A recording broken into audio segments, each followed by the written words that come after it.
ایک بدو آیا، کہنے لگا اے محمد، آپ نے کہا لبیک.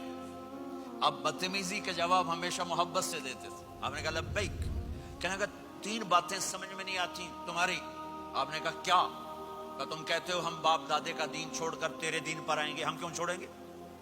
اچھا، اور کہ تم کہتے ہو روم فتح ہو جائے گا، ایران فتح ہو جائے گا، اتنے بڑے بادشاہ یہ تیرے فقیر بندے کیسے فتح کریں گے؟ اچھا. تیسری کہ تم کہتے ہو مر کے مٹی ہو کر پھر زندہ کیے جائیں گے.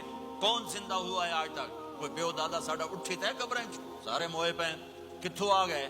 آپ مسکرائے. آپ نے کہا لعلک تطول بک الحیا، انشاءاللہ تیری زندگی لمبی ہوگی تو دیکھے گا سارا عرب میرا کلمہ پڑھے گا، ایران اور روم بھی ٹوٹ کے آئے گا، اور باقی رہے گی تیسری بات مر کے اٹھنے والی.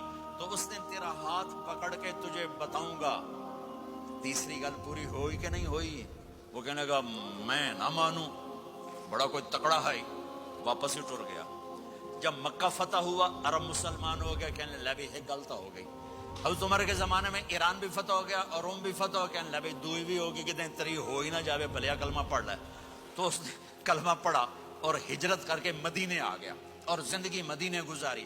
حضرت عمر جب وہ آتا ان کی مجلس میں، حضرت عمر اس کو فل پروٹوکول دیتے.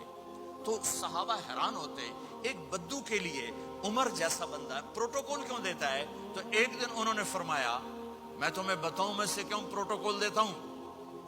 میں اس مجلس میں تھا جس میں یہ آیا تھا، اور اللہ کے نبی نے اسے فرمایا تھا قیامت کے دن تیرا ہاتھ پکڑ کے تجھے یاد دلاؤں گا کہ موت کے بعد زندگی ہے کہ نہیں. اور قیامت کے دن جس کا ہاتھ میرے نبی نے پکڑ لیا جنت میں پہنچانے سے پہلے کبھی نہیں چھوڑیں گے. لہٰذا یہ بڑا خصوصی آدمی ہے، اس کو میرے نبی نے پکڑ کے جنت میں پہنچانا ہے. میرے بھائی بہنوں میں یہ کہنے آیا ہوں اپنے ہاتھ چھڑا کر نبی کے ہاتھوں میں دے دو. میرے نبی ایک خوبصورت زندگی لے کر آئے جس میں کچھ حصہ عبادات کو مختصر عبادات ہیں. نماز 5 وقت ہے، باقی کچھ نہیں. روزہ سال کے بعد ہے، وہ ابھی آ رہا ہے. میرے نبی پہ 9 رمضان آئے، 9 میرے نبی پر 9 رمضان آئے. مدینہ جانے کے بعد ہجرت کے دوسرے سال شعبان کی 2 تاریخ کو پیر کے دن روزے کا فرض ہونا نازل ہوا.